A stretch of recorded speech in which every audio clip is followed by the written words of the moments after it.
This is HTV, now time for the news. Safe at last, doctor marooned in Antarctic, rescued for cancer treatment. Sir Paul pays a classical tribute to Linda. And in the Rugby World Cup, Scotland trounced Spain.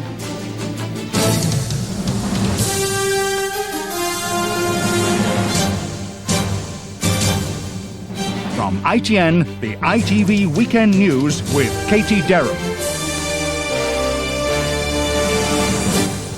Good evening. A doctor stranded for 4 months at the South Pole with suspected breast cancer has tonight had her first medical checkup after being flown to safety in a daring rescue mission. Dr. Jerry Nielsen had been forced to treat herself until a slight thaw in the temperature made today's rescue possible. Lauren Taylor has the story. Landing at a military base in Antarctica, this was the first stage in Dr. Nielsen's long journey home from the South Pole. This cargo plane, specially equipped to land on ice, and a break in the weather made the rescue mission possible. Dr. Jerry Nielsen, seen here in earlier footage, had been treating herself with chemotherapy for breast cancer since July. But she had to remain at the Amundsen Scott Research Base, where she was the only doctor for the team of scientists, as it was the middle of winter there and no planes could land. It was only when temperatures rose above minus 50 degrees Celsius that the rescue operation could go ahead. For the pilots, it was a difficult mission. Extreme cold meant the engines had to be kept running to prevent the plane being stranded, and visibility had been low. Finding the pole was fairly difficult today. There was a lot of blowing snow going on, and with the extreme temperatures as they are, and about 17 knots of wind, it starts kicking up the ice granules that don't compact because they're so cold. Dr. Nielsen has asked for her privacy to be respected, so no details are being released about her condition or her journey home to the United States. Lauren Taylor, ITN. Scientists say California can expect more tremors after a desert earthquake brought down power lines and shook buildings from Los Angeles to Las Vegas. The quake, which measured 7 points on the Richter scale, also derailed a train. Here's Ben Scotchbrook. It looks like lightning, but these are power cables ripped down by the earthquake hitting California and Nevada last night. This is what it looked like as the transformers were blowing in the city of Garden Grove. In Las Vegas, vehicles rocked where they stood, and Los Angeles pools were shaken to their foundations. As buildings swayed across the region, residents left their homes and guests evacuated hotels, fearing this could be the big earthquake for so long expected on the West Coast.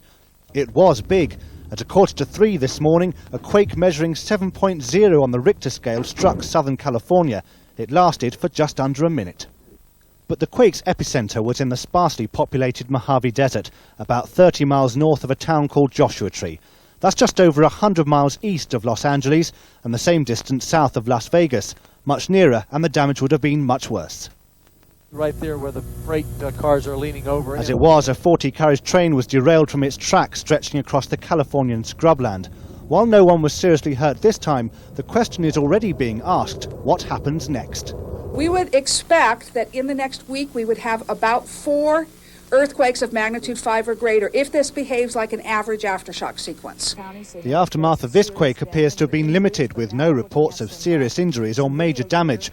But as power lines and highways are repaired, the west coast of America knows there could be more to come. Ben Scotchbrook, ITN. A 10-year-old boy has fallen 1,000 feet to his death while climbing Mount Snowdon with a group of Cub Scouts. The boy was reported missing during an expedition up the Watkin Path to the summit of the Welsh Peak. A Cub master with the party has been treated in hospital for severe shock. Sir Paul McCartney is tonight paying tribute to his late wife Linda in the way he knows best, with the world premiere of his latest classical work. The sell-out Liverpool concert includes new arrangements of love songs he wrote for Linda, who died of breast cancer 18 months ago. Juliette Bremner reports. In Liverpool, the sound of McCartney can't fail. But tonight he's venturing into new territory with a classical tribute to his wife Linda. One of the first things I wrote with her in mind was The Lovely Linda, which ends the show. And then shortly after that I did Maybe I'm Amazed in the early 70s, and then went on to do My Love. So it's like a musical history of our relationship, yeah. In all, 13 love songs are played by a string quartet. Together they form the centrepiece of the new composition.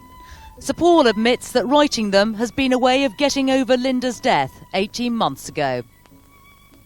I think it's helped, you know. Some of the numbers in the programme guaranteed to make me cry when I'm sitting in the audience, you know. But yeah, it has been a help, you know, doing the work that's based with it is music, and that's based in music I wrote for her. Because he has no formal musical training, Sir Paul has to get somebody else to translate what he wants and then listen back to make sure it's right. But tonight's performance doesn't signal the end of Sir Paul's legendary pop career.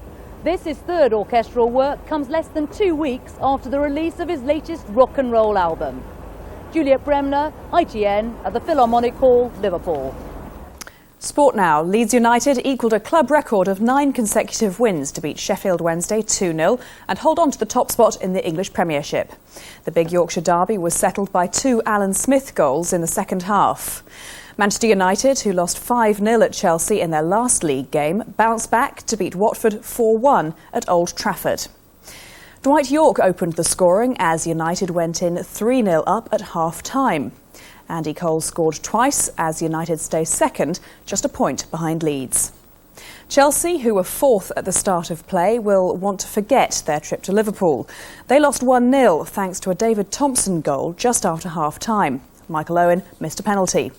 And there was yet another red card for Dennis Wise, who was sent off shortly before the end for violent conduct.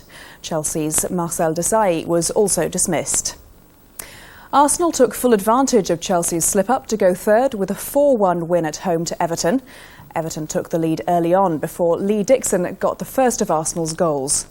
Davor Sukur got 2 more in the second half before Kanu wrapped things up for the Gunners.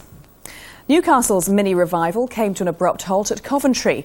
They were beaten 4-1 and stay second bottom. Elsewhere, there were wins for Tottenham, Leicester and Wimbledon. In Scotland, Celtic thrashed bottom club Aberdeen 7-0. Henrik Larsson and Mark Viduka both scored hat-tricks as Aberdeen were completely overwhelmed. Rangers dropped their first points of the season with a 1-1 draw at Kilmarnock, but are 4 points clear at the top.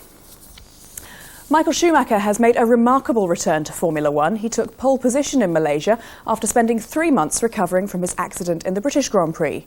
On a brand new circuit, Schumacher's best lap was almost a full second faster than his teammate Eddie Irvine. The McLarens of Coulthard and Hakkinen were 3rd and 4th. German can't win the title himself, but he can have a big influence on who does. He's agreed to let Irvine through if the Ferraris are in with a chance of victory. With 2 races left, Hakkinen has a 2-point lead. Rugby, and in the World Cup, Wales are through to the quarter-finals after Argentina beat Japan today. Scotland made short work of Spain and will play Samoa for a place in the quarter-finals. England will play Fiji in their playoff after the South Sea Island nation lost to France. Here's Jonathan Swain. Fiji were in confident mood, but the French were in no mood for defeat. The Fijians have never beaten the French, but today their sights were high. But it was the favourites who struck first, Juliet over the line. In the second half, Fiji produced a moment of quick handling and quick running. Their fullback showed some style in an otherwise scrappy game. 2 penalties put the Fijians ahead and France under pressure, but they responded with the last-minute try to guarantee them a place in the quarter-finals. At Murrayfield, Scotland faced Spain to confirm their place in the playoffs. All matches here have so far been poorly attended, and it seems even the Princess Royal was left wondering why. They ran in a total of 7 tries to give them a 48-0 win over Spain. It's hopes this convincing Scottish win will be enough to convince the Scottish fans. They hope they'll be better supported for their next crucial match in this tournament. Jonathan Swain, ITN Sport. Confirmation of those results. Scotland beat Spain 48-0, France beat Fiji 28-19 and Argentina beat Japan 33-12. That means that Wales go through to the Australia quarter-final. And that's it from ITV's Weekend News for today. There will of course be full bulletins throughout the night from ITN, but from me, have a very good evening.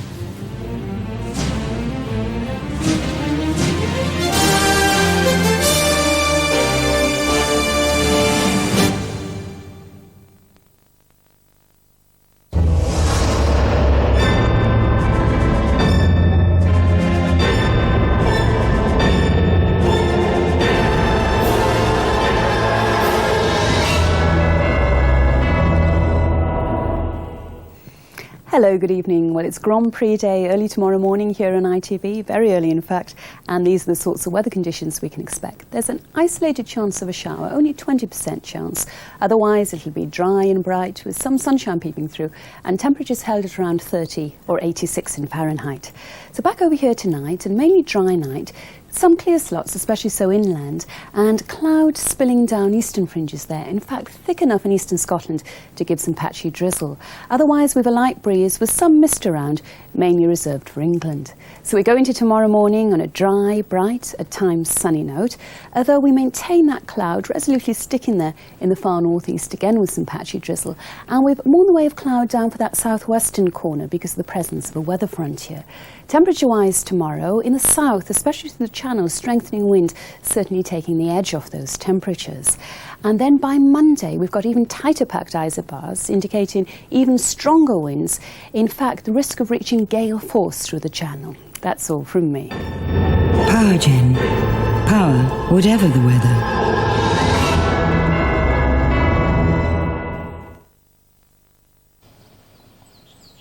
HTV Weather, sponsored by Stay Bright Windows and Conservatories. The clear choice in any weather.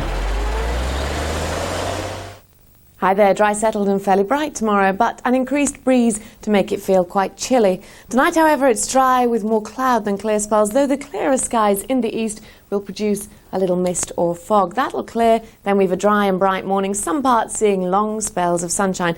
Much breezier than today, making it feel quite nippy. Temperatures hit highs of 15 or 16 Celsius for the afternoon, but it won't feel that comfortable. The best of the sunshine is in sheltered parts of North Wales and a few locations through West Wales. Monday's dry and bright at first, but as a front manages to edge north into southern counties of Wales, so it becomes increasingly cloudy. Some parts may even catch a shower. It's going to be windy again, and that will once more affect the temperatures. That's it for now. I'll see you again tomorrow. Till then, bye-bye. The HTV 7-day weather line, 09064 777 077. HTV Weather, sponsored by Stay Bright Windows and Conservatories. Saturday evening continues here on HTV with much merriment and mirth, courtesy of Dennis Norden's fourth laughter file. Just friends policy. Did you sleep with him? Sam Janis. Did you want it? Liverpool 1, Monday at 9, ITV. If the owners of Tricoon's tunnels get their way, radioactive waste like this... What staff want is the return of heart surgery to Wales. Surgery that saves... Suddenly they're attacked. The skinhead... Don't hit me! Don't hit me! Wales This Week returns Thursday 7:30 HTV.